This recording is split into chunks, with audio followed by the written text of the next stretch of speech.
राज्य में नूतन सरकार सहायक होगा जाउछंती एटीए ग्रुप यथाविधि सम्मान सह राज्यभित्तिक संगठन ATA association of Twitter activist उक्त संगठन सदस्य सदस्य माने एक गुरुत्वपूर्ण प्रसंग में माननीय मुख्यमंत्री मोहन चरण माझी को साक्षात करेंगे।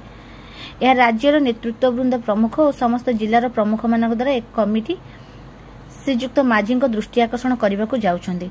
समयर आह्वान को स्वीकार कर आवश्यक परिवर्तन आनिबा हेउछि बंचिबा और प्रगतिर मूलमंत्र, जहां आम वर्तमान सरकार नीति। आज डिजिटल दुनिया रे समस्या बाबदारे सरकार दृष्टि आकर्षण कर समाधान सूत्र खोजिबारे खूब सहज और उपयोगी माध्यम हेउछि ट्विटर किंबा एक्स परी प्लाटफर्म। यह सरकार को मध्य स्वीकार करेंगे जे बालेश्वर छात्री को एभली चरम परिणाम भोगवाक पड़ न था जदि से दिन ट्विटर बा एक्स जरिया आसथिबा अभियोग सत्यासत्य उपर अग्रिम दृष्टि किंबा अनुसंधान हो पारि था।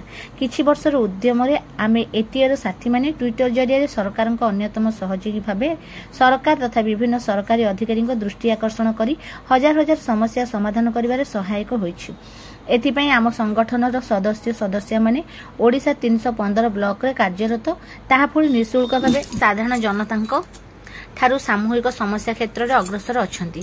एसबुर श्रेय सरकार प्रति निश्चय जाउछि एवं आमे मध्य प्रशंसित होई पारुछु। किंतु दुख और परितापर विषयटी होछि अनेक विभागीय अधिकारी ट्विटर को अति बेपुरा भावे ग्रहण करि आछंती एवं आमर सूचना सत्ते लोकंक समस्या प्रति यत्नशील हेउनाहांती। एपरिक विभागीय मंत्री कड़ा निर्देश को मध्य सेमाने तिले मात्र खातिर करूनाहांती, जार कुफल उभय जनसाधारण और सरकार को भोगिबाकू पड़ुछि।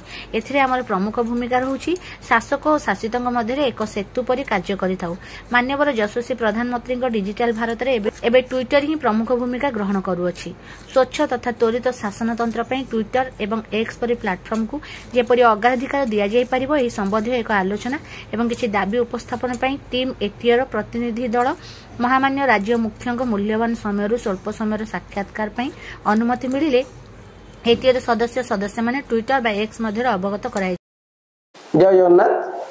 राज्यभित्तिक संगठन एसोसिएशन ऑफ ट्विटर एक्टिविस्ट सभापति मु विस्मय मिश्र सरकार को एतिक निवेदन करुच्ची जे ट्विटर जो आमे कहूचे बा एक्स जनित जो समस्या लोक माने निजर समाधान करिया पे सरकार को ट्वीट करचंदी ताकू जदी सरकार गुरुत्व नै थांते ताहले आज एफएम कॉलेज रे समयश्री भलिया भौणींकर अवस्था केबे भी एपरि हेन थांदा बा सरकार को लोक असंतोष बा समालोचना शिकार करन थांदे।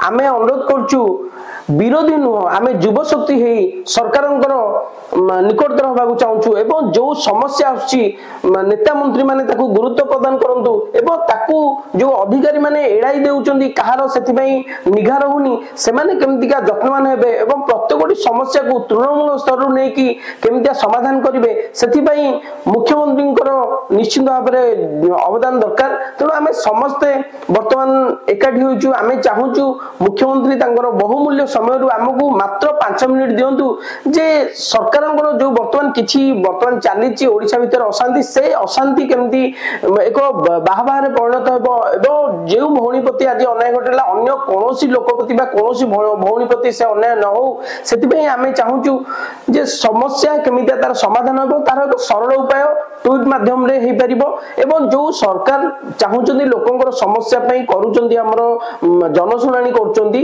जनसुनानी प्रकृत रे कोन जने लोक मुख्यमंत्री पाखु पहुंचबा एते सहज आमे 2 दिन हम चेष्टा करछु मुख्यमंत्री सहित ए जोगाजोग करिया पे आमे पहुंची पारनु जहा कि मुख्यमंत्री को खबर जाई पारनी।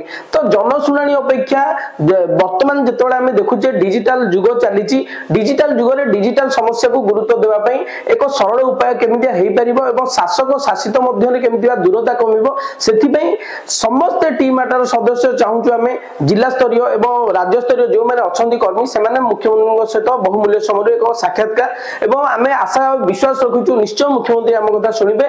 जय जगन्नाथ। अपेक्षा रहिलु। जय जगन्नाथ।